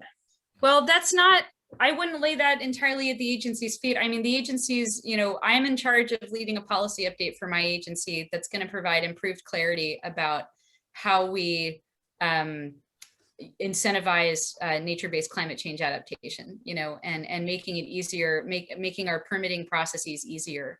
But remember, like, we also have to have laws that also have a hard enough backstop to keep the bad actors from doing bad things. Every regulatory agency has to weave this delicate balance between being flexible enough to allow good things to happen, but having a hard enough backstop to not allow bad things to happen. So Yeah. it's and we all, there's a new effort called the BRIT, the Bay Regulatory Resource or Bay Restoration Regulatory Integration Team, that has brought together representatives from all 6 of the major regulatory agencies in the Bay: Army Corps of Engineers, Water Board, BCDC, National Marine Fisheries Service, U.S. Fish and Wildlife Service, California Department of Fish and Wildlife, to streamline permitting consideration of major restoration projects. And what I expect is, hopefully over time, some of the lessons from the BRIT will trickle down into, other permitting processes. But I would, and I'm biased because I'm a regulator, but I don't think we're the problem. We need communities to develop grassroots strategies for climate change adaptation. I would love it if more communities came to us and said, hey, can you help, can you work with us? Like, we want to be resilient to sea level rise, and Marin is one of the few counties that's trying to do this. Roger Leventhal could talk to you about his Game of Floods, effort. It's really, really hard to get people to prioritize anything other than their private property rights. And that's not something that I can do anything about as a regulator. So I think, if you want things to happen in 10 years, communities need to start getting together and coming up with their own plans and be proactive instead of reactive. Because I'll tell you one thing, and one thing that we haven't talked about here, and this is really going down a rabbit hole, so I want to take other questions, but we haven't even talked about like flood insurance and all of that stuff. And one thing I keep on telling people about climate change is that if you don't come up with a plan, someone will come up with a plan for you, and you're not going to like that plan as much as the one that you participated in and developed yourself. Yeah. Okay, Woody, and then Terry. Yeah, thanks so much, Christina. That was a fire hose, I'm immersed in it. That's a great introduction. I'm kind of a practical guy. I work for state parks, implementing veg stuff. I drive along Highway 37 a lot, going back to Chico, where we still have a home. And boy, a lot has gone on there for the last 20 years. A lot has gone on and a lot has stayed the same, particularly those barley fields and stuff. And, you talk about Sears Point restoration, and then there's that Cullinan Ranch restoration. Yep.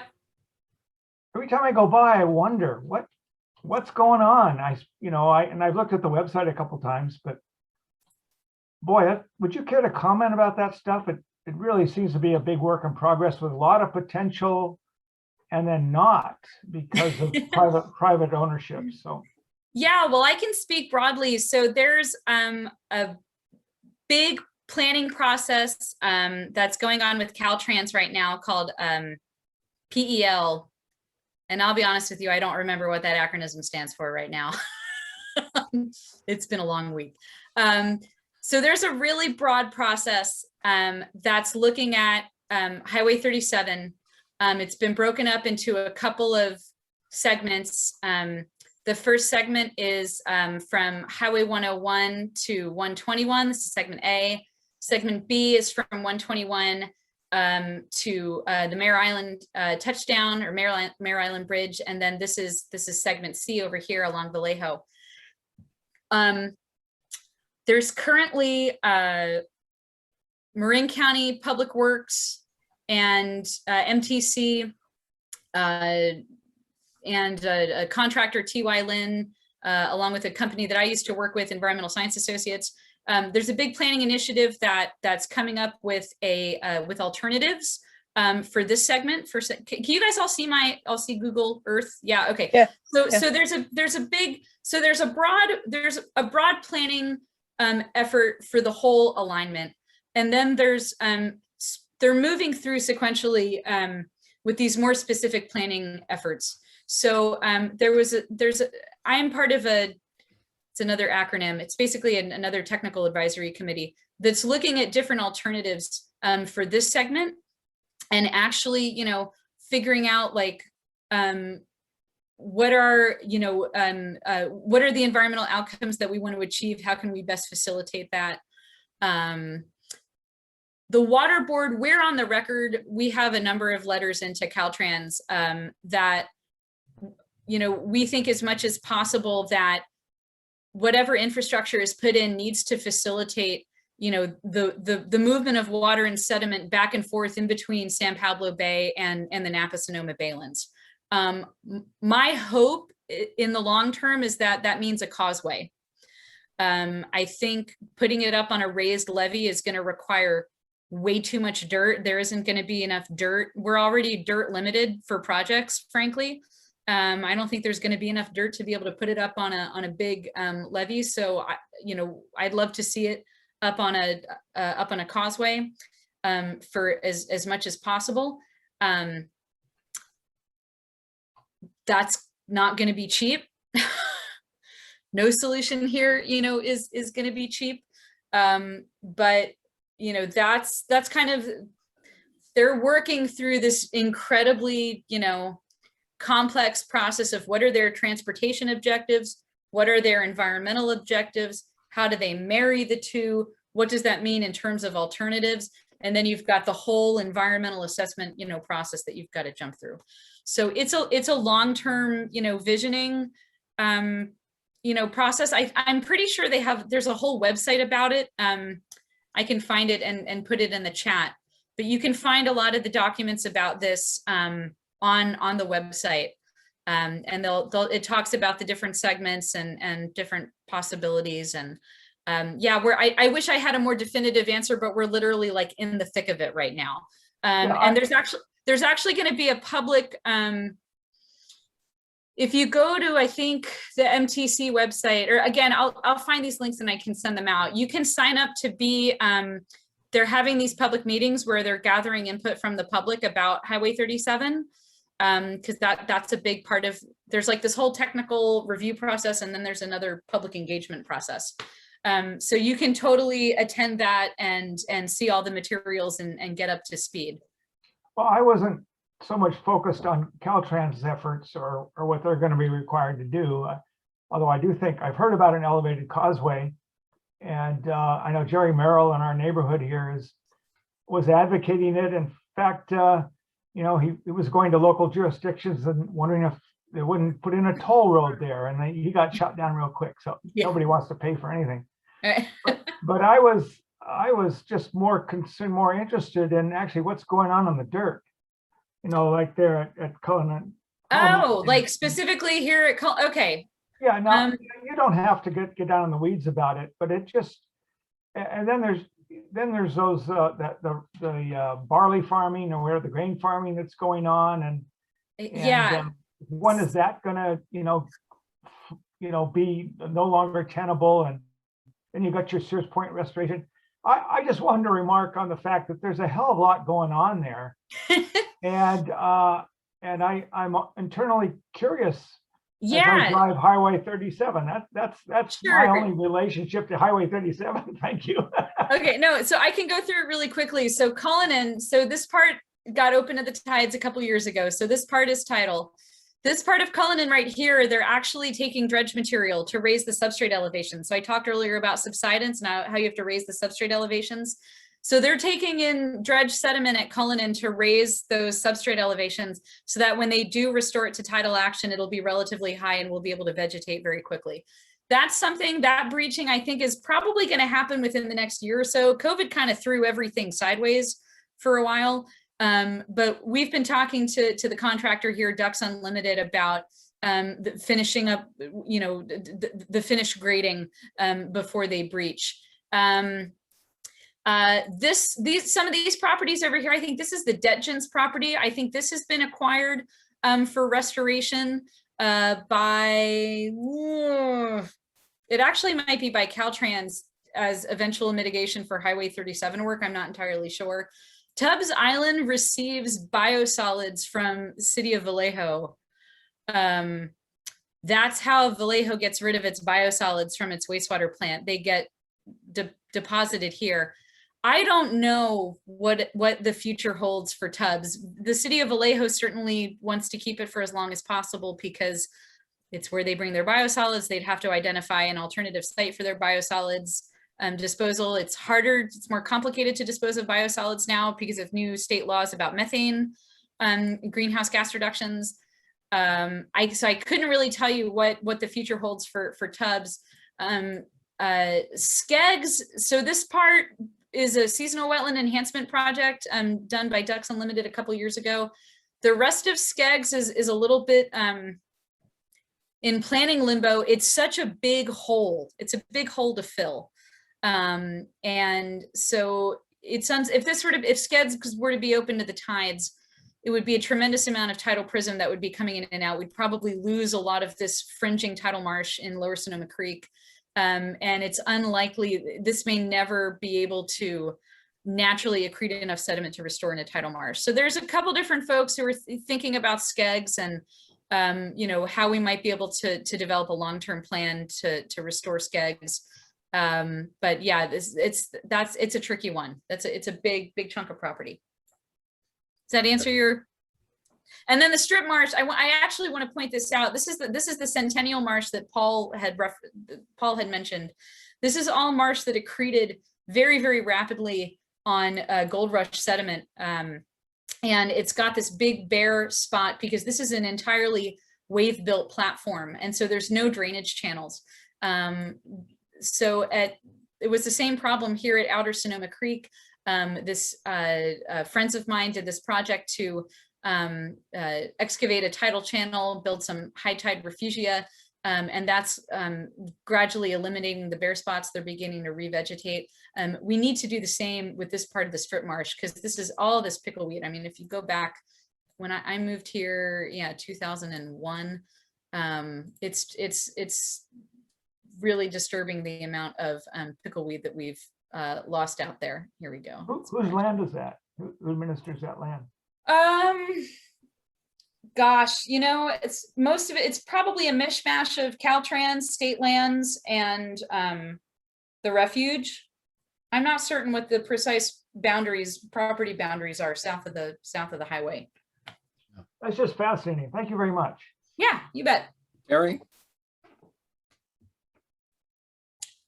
Hey, Christina. Hi, Terry. How you doing? That's really great talk. Thank you so much. Oh, good to see your face. Ditto. My question has to do with both the Adaptation Atlas and your focus on connectivity. Mm-hmm. And in my experience, and also if you recall, Steve Moore kind of did this in the Sausalito area looking for Willow Creek. You kind of find the connectivity through your own eye, through like these patchworks of willows or what came down and then actually connected to the bay. And I'm wondering if there's any backdoor way of looking at what you guys did with the Adaptation Atlas or what they did, and if they included connectivities upstream, and how, if there's any easy way to get your hands on, if you do have a community effort, to get your hands on some of that backstage work that brings the connectivity together. Sure, absolutely. So the Adaptation Atlas built off of a lot of work that Scott Dusterhoff and his team at SFEI had done as part of the Flood Control 2.0 and Healthy Watersheds Resilient Baylands projects. And so there, if you go to the SFEI website, there's a whole suite of other reports that are all about watershed Baylin connections. Changing channels is one of them. So that actually looks at what the connections, what the fluvial Baylin connections used to be. you know, where streams came out into the Baylens, where they connected to tidal marshes, where they sunk into alluvial fans, where they fed into pans and things like that. And then the Healthy Watersheds Resilient Baylens projects. So there's a couple things that have come out. There's about to be a sediment supply and demand analysis published that looks at how much sediment is coming out of certain watersheds. And so that's like the supply, and where the demand is in the Baylens, and how that's going to change with climate change, both due to sea level rise and due to changes in actual watershed runoff. That's something I barely even got to get in. I didn't even really get a chance to talk about it, but climate change isn't just driving sea level rise, it's driving changes in watershed precipitation, intensity, duration, runoff, and what that means for flows of fresh water and sediment to the estuary, right? So that report's going to come out soon. There's also a sediment synthesis, like a modeling analysis. Yeah, so there, if you just go to the SFEI, yeah, you want to Google healthy watersheds, resilient Baylens, and flood control 2.0, and that should all pop up. Thank you so much. You bet. Perfect. Well, we're at 5 o'clock. There may be more questions, but I think we ought to honor the time. Well, I mean, if there are more questions, I'm happy to take them. I'm just. I have just one more. You mentioned that on the East Coast they're doing the spraying the marsh with the sediment, and so I guess the question is a general one: are there other countries, other jurisdictions that are doing a good job of dealing with climate change and sea level rise and tidal marshes, let's say in Europe, or that we can learn from and avoid having to go through 10 years of pilot projects?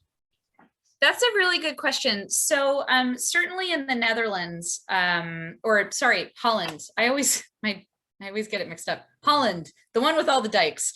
A ton of estuarine engineering science is coming out of Holland because of their, it's Holland, right? Sorry, like I said, both. It's the end of the week.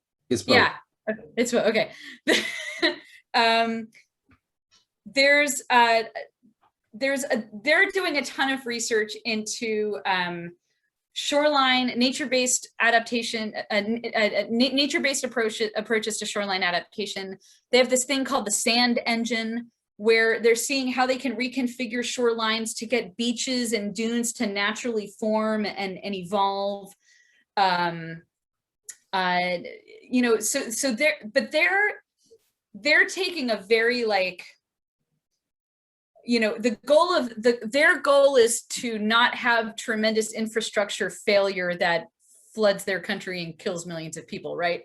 So it's a little different than our goal, which is recovering ecosystems and also restoring these ecosystems so that they can protect the shoreline from flooding. It's a little different. So we can learn from them. I'd say they're doing the most kind of engineering intensive, you know, maybe work of any other country. It's funny, I work a lot with scientists in Australia and New Zealand. And they're really good at the science of it. They're really good at developing regional monitoring frameworks that we're just beginning to develop kind of here in the San Francisco Estuary, that I'm helping to lead. But they're way behind on the actual project implementation. One of my colleagues from New Zealand, I gave her a tour of the Bay Area, kind of Central Coast, about a year, oh God, it was before I was pregnant, so it was like 2 years ago. And she was blown away at the volume of dirt that we move around. You know? So I'd say on a project implementation scale, with the exception of the highly engineered stuff that they're doing in Holland, that we're way ahead of the game in terms of actually implementing restoration, actually moving the dirt, building the projects, building the habitats. Okay, well, thank you.